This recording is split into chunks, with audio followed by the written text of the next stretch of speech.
bit better with their drafting. You were fine with the first one too, but yeah.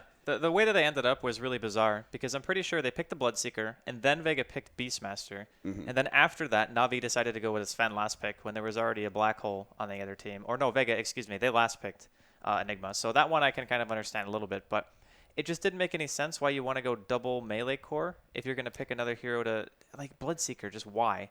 Like, why that hero of all heroes? I'm just really trying to understand the thought process because at best, like, you can rupture to start a team fight, but their team fight wasn't any better than Vega's at any stage in the game. Do you want the second question? Why get in the coddle again? I don't know. 2 games in a row, banned out in the first 2. Coddle's okay, I think, to ban up just because now they get Gyro +1. But Druska was saying in the break, like, why up against Vega? Like, it makes sense for a lot of other teams, but why up against Vega? For a team which you said they haven't run it much at all. I think it was like one time or something like that. That's true. I mean, sure, sometimes you could get like pocket cheese by a Coddle PL or something like that, but if you set up your lane strong, like Navi are doing this game, like I already love this so much more than what I did in the first game, even though I still thought that Wisp Basil was an okay opening, just because this not only gives you a Gyro, which is a great core, who doesn't really get lane countered by a whole heck of a lot. You already have Lesh, who matches up decently against Queen of Pain in the middle lane, if that's how you're going to end up putting it, and that's still okay. Like, that's not just something that Vega can directly punish just based on those 2 heroes. I like it. Ben, short and sweet. I like it. Vega Squadron now looking for their second pickup. We've seen all the 6.84 heroes. So when you've given away a Gyrocopter and a Leshrac, you've taken the Queen of Pain. What other high-valued heroes are there left? Is it one of those precious supports? I think Disruptor? Beastmaster for Vega would be okay. I mean, the thing is... Oh, no, yeah, Disruptor, good call. I forgot that was banned second phase in Game 1, correct? Yes. Yeah, okay. So Disruptor, obviously, fantastic. Solo or Sima play it, depending on what their secondary support is going to be. I think that's something that they're extremely comfortable with, too. So I think Vega are in their comfort zone already, 2 games back-to-back, which is a little bit worrisome for Navi. But again, I think Navi's draft is significantly better, like just in first 2. So I think it's pretty even at the moment. People have been liking Disruptor a lot versus Leshrac because Leshracs tend to play very aggressively and push out a lot because they have a lot of HP, and then their whole team backs off, and then you just glimpse them back. Leshracs also get BKB very, very late nowadays. It used to be like second item generally, but now sometimes it's even third or fourth, and that just lets Disruptor own you a lot more. So I think, you know, to counter a Disruptor, you just need to get BKB. Just simply, that's all you need to do. Or not get caught up by glimpse, but that's a little bit more difficult to execute. All right. Well, with Navi opening with such a mid-game fight-oriented, like they've got a lot of team fight, they've even got a decent amount of pushing here. Feels like there's a decent amount of early mid-game pressure here on Vega Squadron. Gyrocopter and Leshrac have been pretty highly valued in this whole entire qualifier.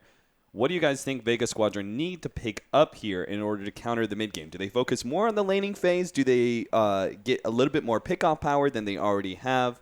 What's the play? I mean, they don't really need to counter the mid game. That's their strength, right? Sure. They always pick and play around the mid game. Last game, last series, the series before that, it's always been their strength. So I don't really think they're too worried about it. I think, you know, you just don't want to be in a position like Navi was last game. Okay, if they get BKBs, we lose, right? That's you know, that's a very crappy way to end up losing the game, and it just means you have some sort of deficit in the draft that you better make up in other areas. So, you know, Vega, they always like these well-rounded lineups. Queen of Pain, strong laner, strong AoE. Disruptor, decent laner, very strong AoE, good at picks, right? So they just don't want to pigeonhole themselves into like a hero that's really strong at one thing and weak at so many things, like Bloodseeker, for example, last game, which I don't think many of us were liking that much. I think the word we used was skeptical, and I think the skepticism was warranted. Our second set of bans here, we see the Broodmother banned away by Vega Squadron, as well as that Night Stalker, which Toby did mention in the break, as well as in our first draft. We have the Beastmaster banned away by Navi, followed up by the Ancient Apparition, and they immediately pick up the Spirit Breaker now. As this has to be like a clock counter pick immediately, right? Like, clock is so good against SP. Why would they ban those 2 heroes, Beastmaster and AA, if they're going to pick a Spirit Breaker? I think Spirit Breaker is good versus both of those. Yeah, I think Beastmaster is more dangerous, though, in the mid-game than... I think I understand the Beastmaster ban, but the AA is a little bit weird. For me, it's like... They banned AA last game, but they had Dazzle and Wisp, so I'm like, okay, that's fine. Yeah. This one's like, I'm not sure. I think a lot of teams nowadays like to pick 1 or 2 heroes just for sustain, so they can control the map for a longer period of time. Like Dazzle or like anything with a heal, really. Even Witch Doctor can be okay if you have a couple points into Buddha Restoration. Just keep yourself up, and yeah, there's the clock. It just makes so much sense. Like Vega's draft has always seemed so solid through game 1. Now here in game number 2 as well. What's the Spirit Breaker really going to achieve up against all 3 of these heroes? Kill Quap. But that's your goal. But if he gets BKB, you're gonna have glimpse. So you could potentially just get walled in with the Queen of Pain if you're not careful. I think it's one of those things where you're not really relying on the early game for the Spirit Breaker to do anything. Maybe once he gets BKB and shreds, he can just completely take a hero out of the fight. What's the chance of him getting up to a point where he can get BKB as well as shreds? I don't really... Isn't most of the time, too, when Funnick plays it, he goes more the Shadow Blade earlier build? Well, either one is acceptable in the situation. Say a team fight breaks out, right? Your Spirit Breaker goes in with Shadow Blade. It doesn't get scouted, so there's no sentries, and no one uses Dust, because if you're using it to initiate, obviously they wouldn't, right? True. So if you get in, you can kill the Disruptor, or maybe even the Queen, depending on how much farm she has, before they can really even do much of anything. I like BKB more, personally, because if you do get spotted charging, you can just get glimpsed, and at that point, you pretty much can't do anything, right? Like, you're just going to get sent back no matter what. So I think it's a hero to just isolate a support, and I do think it's a very good counterplay against Disruptor if you can manage to get your Magic community going. Well, with a Chen pickup from Na'Vi, their push power is looking good, but this makes also Rubik even better of a pickup. That instant grab on the Spirit Breaker, so much great stuff to steal, and the Fade Bolt to pull the creep wave back. It's... Mm-hmm. And this also helps explain the Ancient Apparition ban away as well. Obviously, Chen would be completely harmed by that one. Now, Vega Squadron, if they are going to be dealing with a little bit of pressure from that jungle, the optimal play, do you counter jungle? Do you try and get a little bit greedy with your secondary support, just like Na'Vi may be with the Chen? Well, some teams will turn a bounty hunter, but Vega. Oh, here we go. Vega's not really a bounty hunter Classic team. Pasha. Classic Pasha. Vega actually almost always do this against gyrocopters. They always pick Ursa, and it actually totally destroys him. This is also one of the questions we asked when we're sitting in the lobby, and Na'Vi chose to go Radiant on this game. It was their decision to do so. And I know I think the win rate's a little bit higher on Radiant of late in this patch, but Vega just love it when they could just run a free Ursa on the Dire side. You pop in, you take Roshan. You don't do it from your level 1. We're not looking at that for Vega. We're looking at it for the perfect time when he's got the Morbid Mask. You're moving behind the tier 2 tower in mid, smoke up, run in, take Roshan. And it's so quick. It's so quick with that ultimate of Ursa that you just can't contest it. And you can't scout. Like, what have they got to scout for it as well? Chen creep, but that's true. The most likely thing. Are you going to commit a Chen creep? You might better get like someone like the Undead Minions from the Troll Summoner. Like that's one way you can check out for it without having to sacrifice your presence on the lane. Now, go ahead. His Enrage is really useful this game. They don't have any Blink initiators, which is a big deal. Like they have maybe Yule's initiation from Leshrac or Charge or Gyrocopter with Missile, but those are all pretty weak. And he can always get his Enrage off in fights. And if he can do that, he's always going to survive and then just get out of control. Like ideally with an Ursa, you just want to kill him before his Enrage. But I don't think that can happen this game. Great. Killing the further heal strategy. They ban away the Dazzle on the side of Vega Squadron. Lion being banned away by Na'Vi. I was just about to say, one of the biggest problems with an Ursa is that your best decision is going to be kiting him as much as possible. Do you guys feel like Ursa is susceptible to being kited here? There is a bit of lockdown from the Spirit Breaker. Leshrac and Gyrocopter can focus a little bit more on movement. Not with the SD ban.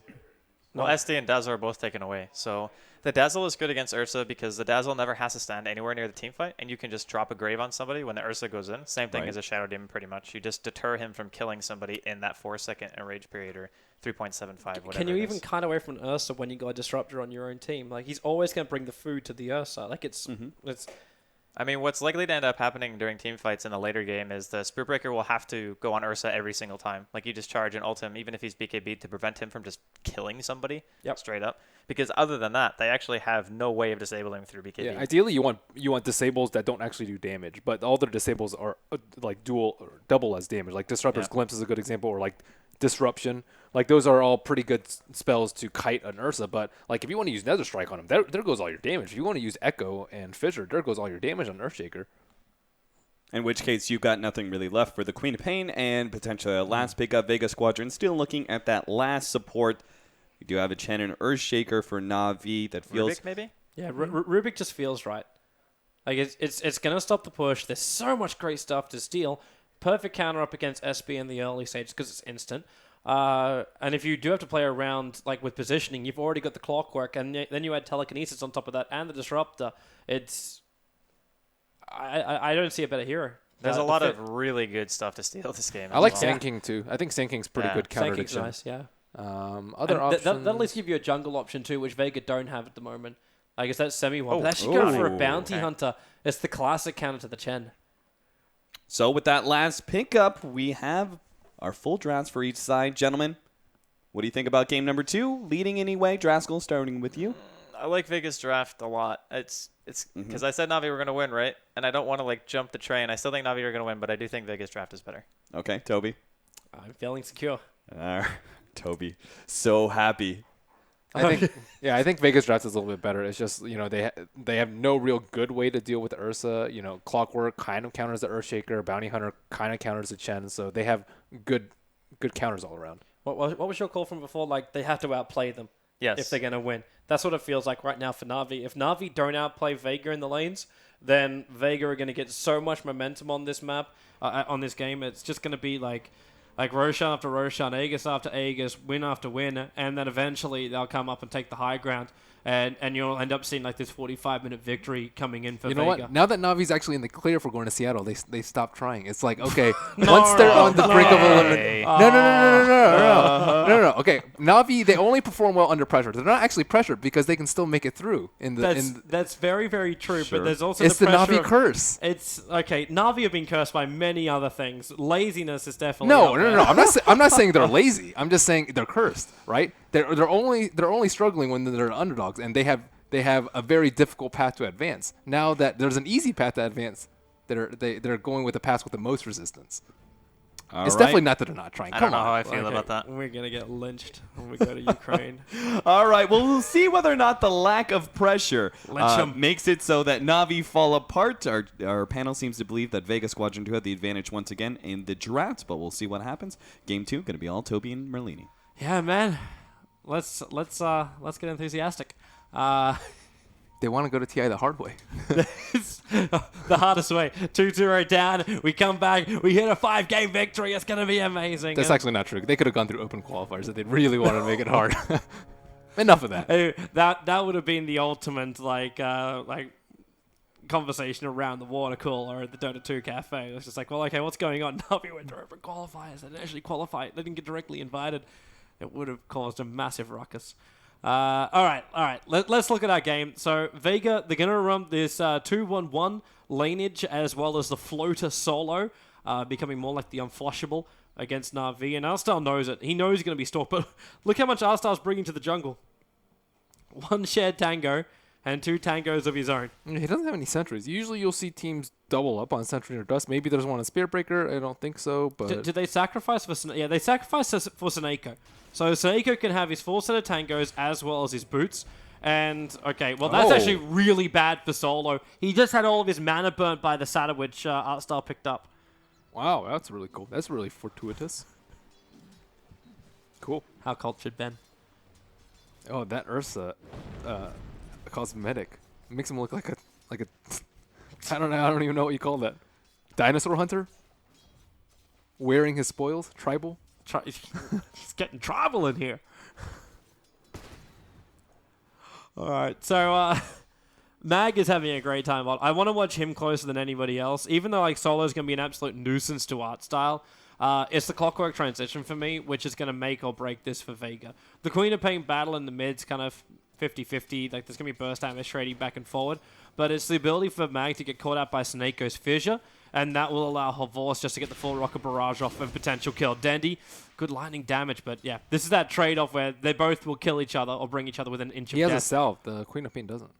So that's a little bit of a big deal. I thought it was a bigger deal last game, but He just has to wait, though.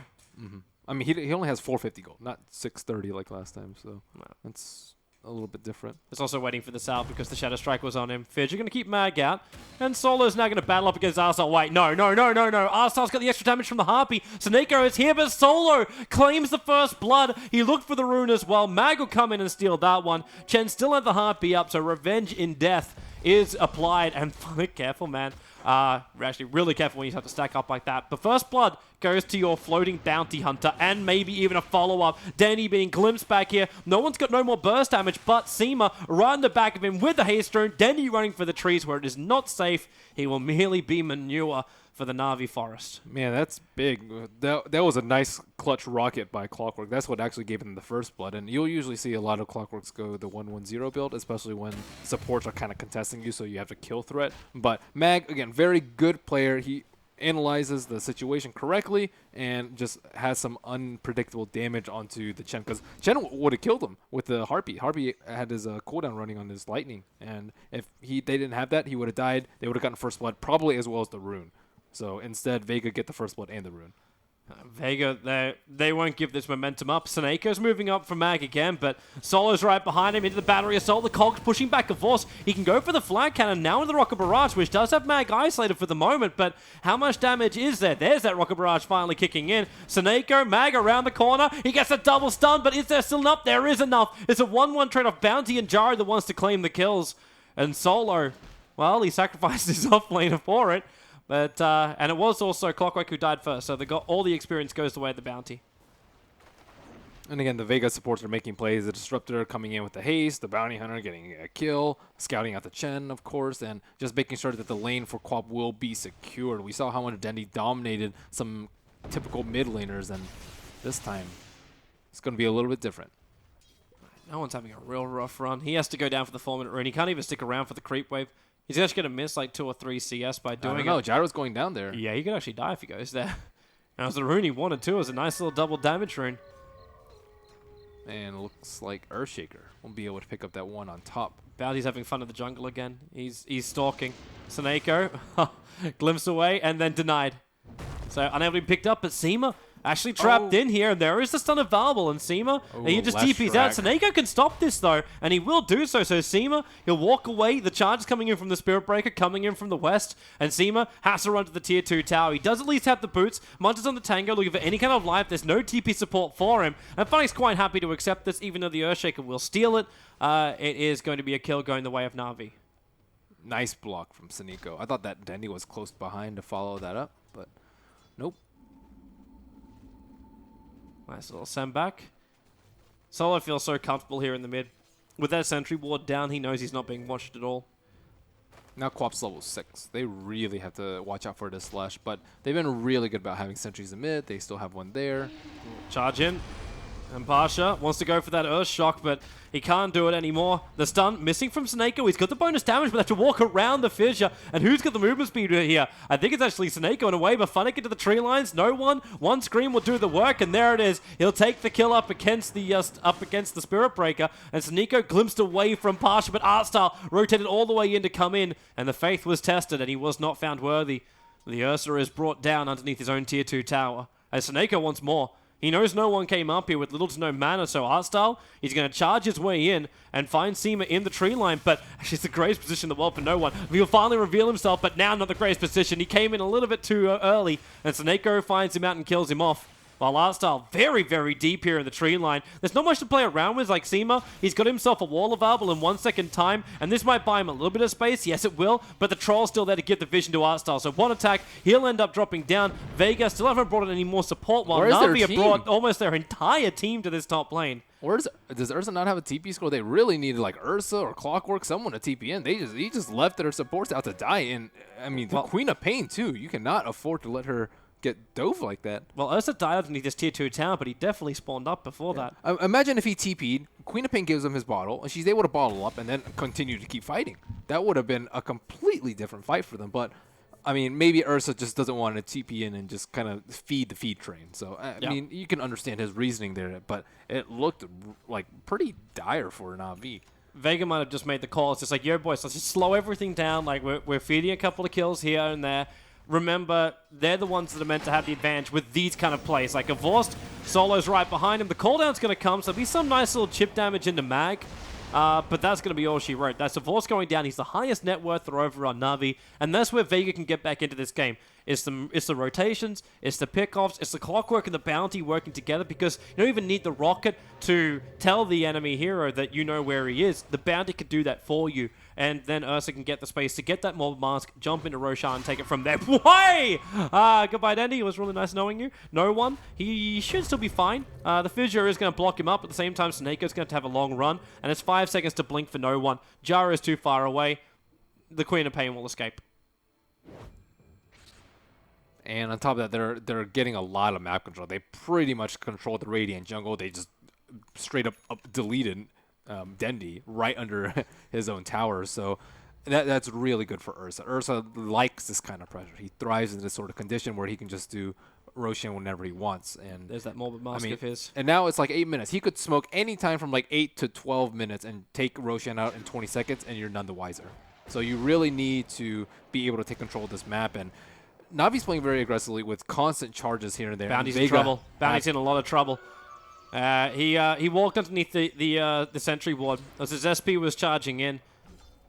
He was moving for the Queen of Pain, who blinked down south, and looks like he just caught him out for a moment. But this is what I was talking about with Pasha.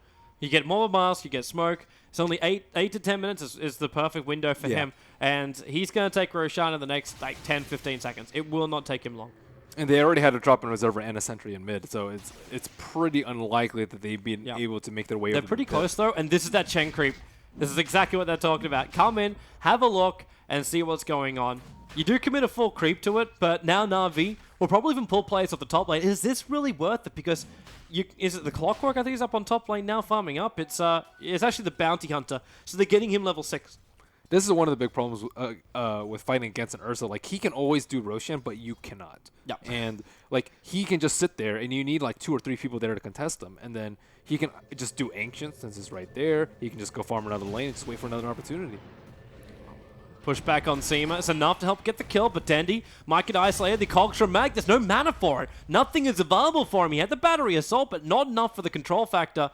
And Vega giving a double kill over to Dendi.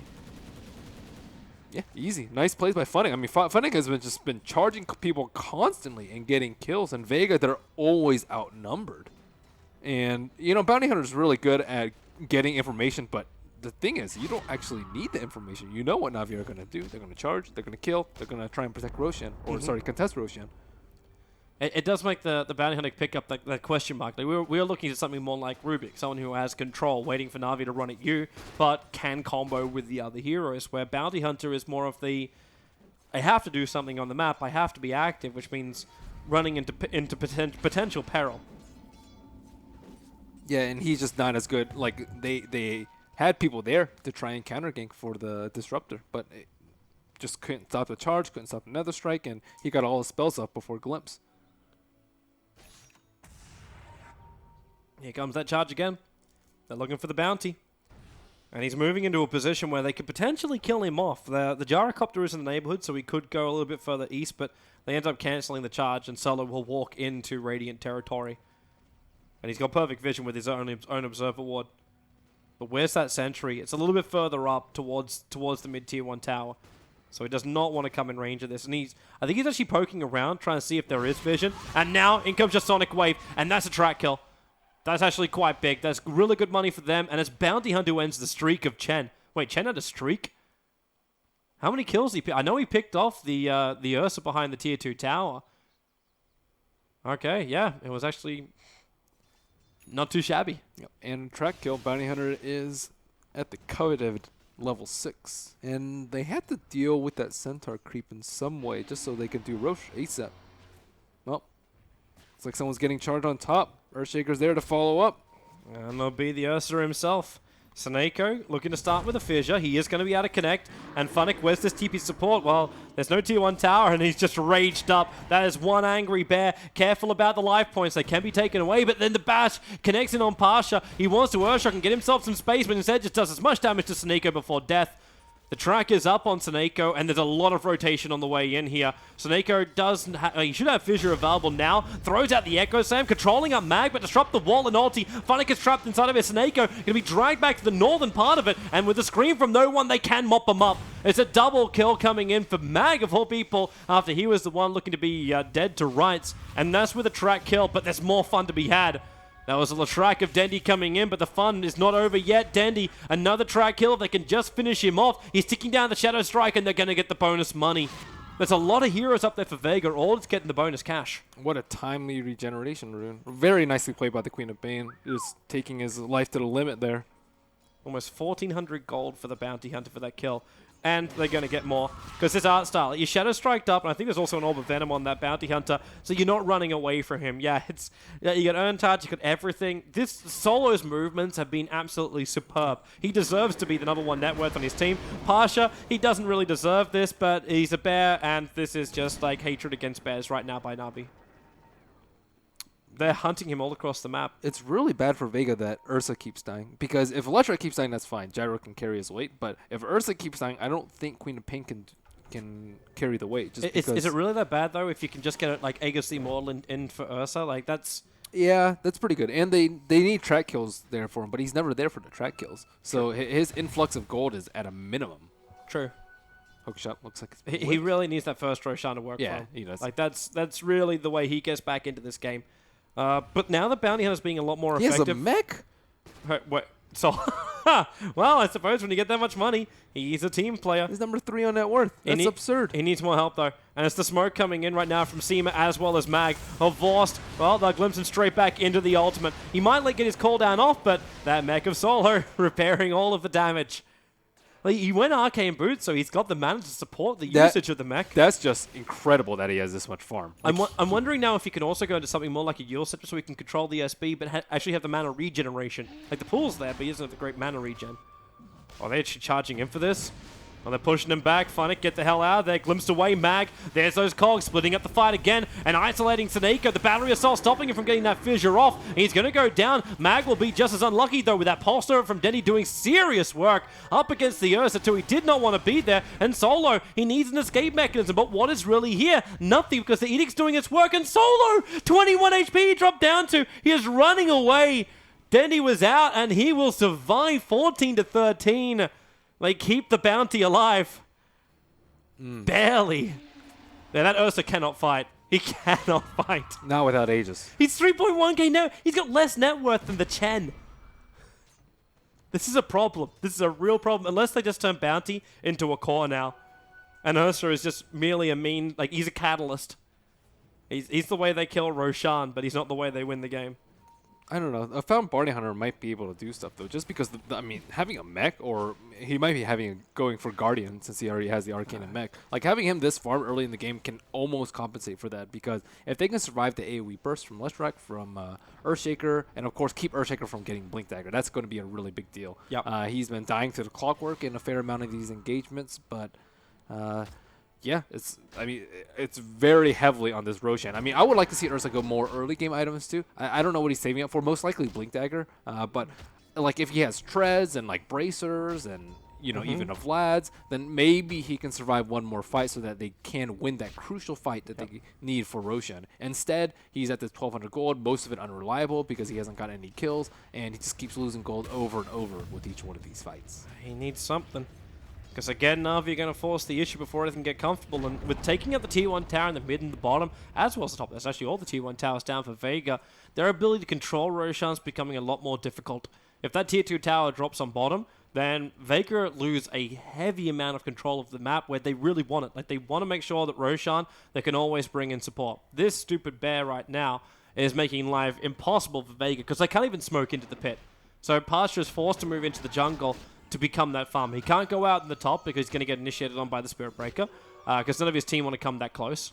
One big problem with Vega's lineup is they can't actually take down towers. Like, maybe a farmed Ursa, but all the T1s are still up. And Queen of Pain is decent getting kills, so is Bounty Hunter, but they can't actually transition that into any objective. You know what you need? You need the classic Desolator build in the Bounty Hunter. That is it's nice. They can just pop Earthshaker. He's It's actually cheap. pretty darn close to his Blink Dagger. Well, Well, Not close enough. They're chasing him. There's a lot behind him. Earn charges. Solo going to go straight back to Invis. Attacks and slows him down, but there's a lot of support arriving at that tier 1 tower. So they cannot force the issue at all. Okay, so they're going Medallion. Maybe they can take down Roche quickly enough. I mean, generally what people do when they're in this sort of situation where they can't actually do Roche is to push the side lanes. Push mid, push bottom.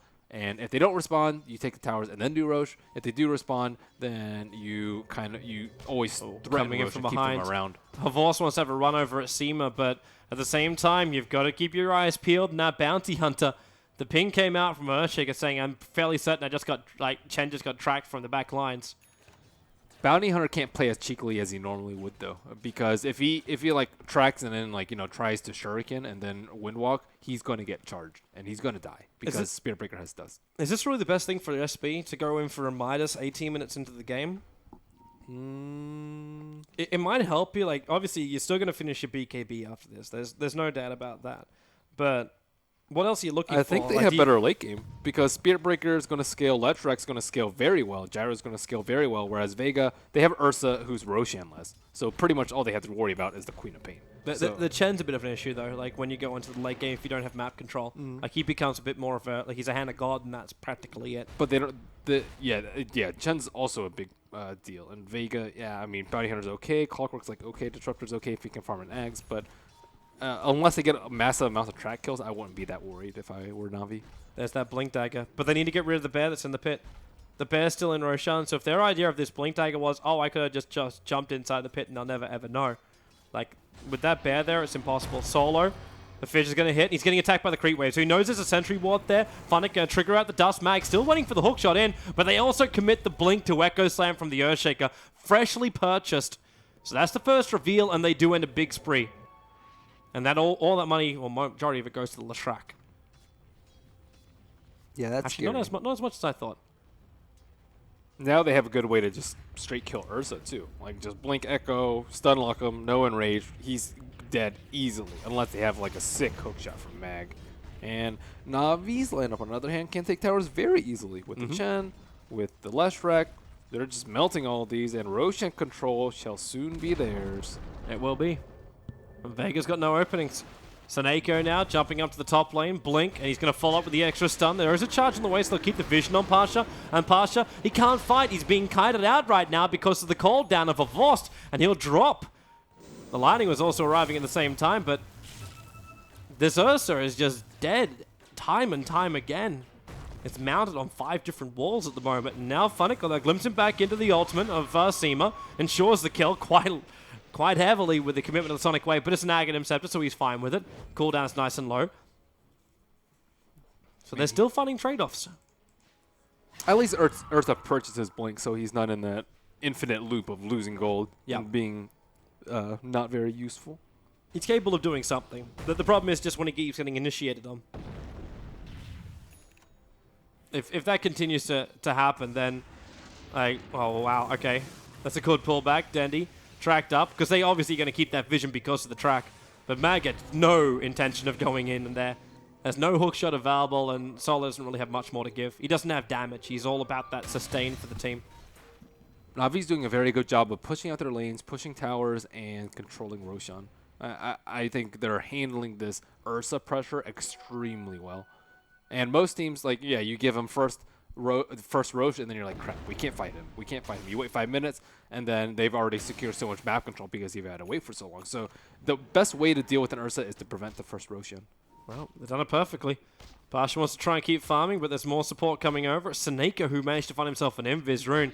No one's on the high ground, and what a time to blink away from Saneko. That Sonic Wave hitting on 3 players. The Hand of God's going to repair a lot of the damage, and in comes Mag, trying to split the fight up, and now Pasha could try and man mode in, but the Chen army is controlling him. The Cogs are pushing Dendy back. He's going to deny himself now out. Arstyle's still going to tick out. It's a Shadow Strike that's on him down the tree line, so he'll end up being denied up, in fact, by the Spirit Breaker. It's a 3-for-2 trade-up, but with the denial, it's definitely going the way of Na'Vi. SEMA, the ulti, controlling up Saneko. Funnick still wants to retreat out of here too. He'll be successful in doing so.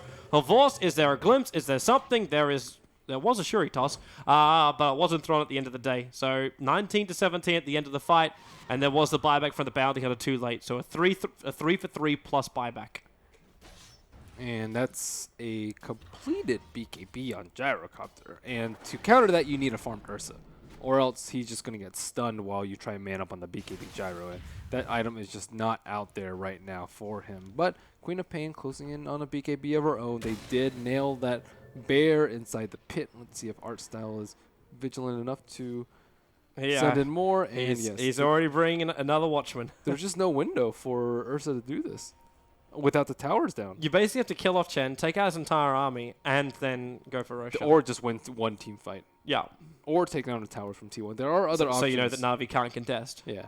But in order to do that, like, you have to take out, Earthshaker and Gyro. Like, these two basically have to die. Or else you're not going to be able to get into the pit and be secure in what you're doing. The SB is still manageable, in a way. Is it almost possible for... Actually, does Na'Vi even need to, like, take Roshan? Well, it would certainly take a lot of pressure off them. Yeah. They definitely can. I mean, Gyro's pretty darn strong. They have Chen creeps to tank. They have mech for heal. And they have send back in case the carry gets in a lot of trouble. Speed charging in. Solo's right behind him, however, so he'll track up Funnick, the push back. Saneko splitting the fight up with the fissure. And Seema in the tree line. He may decide to throw it as only that she pass him down to the low ground. He's kind of stuck here, going to be denied up by the neutrals. The Ancients being there. And Solo needs to run away. Troll Trap not going to make this easy, and he'll end up dropping down. The charge kept the vision. And that's 2 players lost for Vega. One of them, yes, one was a denial, but... Funnick's too lucky. He got too many bashes. RNGesus, man. So how many is it? So the initial charge, the bump back. There's your first real bash, and then he gets a second one here that puts Seema down on the low ground. And he did break the tree, so potentially he could have gotten around the corner of that, but he walks directly into the golems. I don't know if you take aggro if you slip around the top. Either way, that's really bad for Vega. With Ursa, I mean, what has he really done in most of these fights is usually like get called down, walk around for a little bit with Enrage on, and then die. And then even the one time when he had the fight when he was in front of him, like the Chen army controlled him the entire time. Mm-hmm. There's nowhere to move. And there's Lightning Storm on top of that on a very short cooldown. He has to maneuver around the fissure, and even if he gets BKB, he gets controlled by Spirit Breaker. So the best play is to get an Aegis so you can just tank all those spells, your teammate comes in and cleans up, and then you get some track kills, and then you're good. Then you can get BKBs, more items, and keep on farming. But that break point has just never come for Pasha, and he is just, he can't do anything. Yeah. It really is, because coming down to that, it's the perfect timing for Na'Vi, and they've made the most out of it. As opposed to Spirit Breaker. Like, Spirit Breaker has less net worth than Ursa, but he's been doing a lot more. He's been able to charge the Bounty Hunter constantly, so he hasn't been able to keep tabs on the Na'Vi side. He's been charging Queen of Pain, getting kills on her. He's been killing the Ursa over and over, so he can't split push and farm. And the presence from the Spirit Breaker. Na'Vi jump in, Echo Slam on Solo with no one. Can they get the kills? The Disruptor Ult is going to make this difficult for them, however. And in comes Pasha as well. In the middle of the fight, he's going to try and mop up Art Style, but he can't finish the job until the Scream will finally come in. But the Chen army is still doing the work. The Ursa is a non-factor. The Sonic Wave's hitting on 3, but still Na'Vi have enough life to continue the siege for the moment. No one can't put anyone down. The Chen was the only one to die. But it cost Vega so much to do it, and the buyback from the Quap. My goodness, these fights are so costly. What an engage. Huge Echo Slam. Sees the moment his team's already all walking there. Even keeping Pasha out. Like, he threw the fissure forward to make sure Pasha couldn't even jump. He had to wait so long before he could use that Bling Dagger. 3 full seconds in a fight before he can come in. And by that point, the control factors were gone. And the Chen army again. It's just one Troll Trap, one Centaur Stomp. That's all that's required to do it. Yeah, great.